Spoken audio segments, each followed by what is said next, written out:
2008, I was teaching, coaching multiple sports in high school, and I felt like I needed to do something else. I realized I probably wasn't going to go 35 years in education, so I just started thinking about business opportunities, and I came across a photo of Don Oliver in the Modesto Bee, and it was about his winning the National Home Brew Contest for Samuel Adams in '06.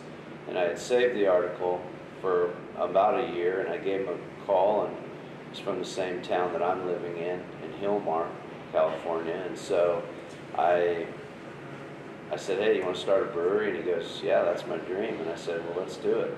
He went to UC Davis Brewing School, came out of there, and we started brewing beer. Our first batch of beer was brewed on Mother's Day of '09. I was real excited to name the company Dust Bowl Brewing Company because of my family's history.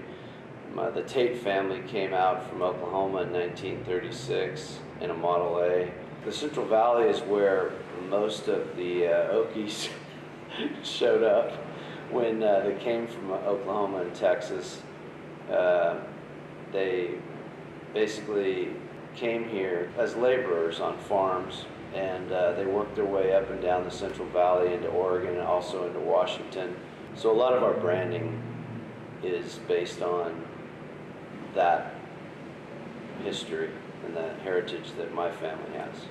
When the people came west to farm the land, they put up barbed wire fences, basically staking their claim, and then the twister part of it, obviously it's Twister Alley there for the United States, and so it kind of made sense to use that.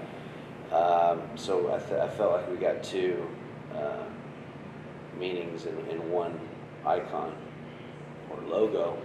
The rabbit was significant because it was not only a pest in the wheat fields, but it was a prey item, a food item for the hungry folks back in the day during the Great Depression and the Dust Bowl era. The Hops of Wrath name obviously stems from the John Steinbeck novel Grapes of Wrath and its relationship to the Dust Bowl people.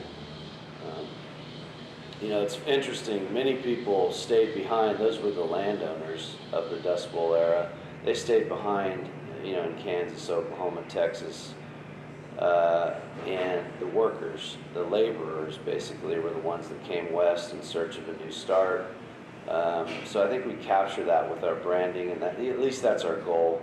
I want to keep that alive, and the story. I want to tell the story along with great beer.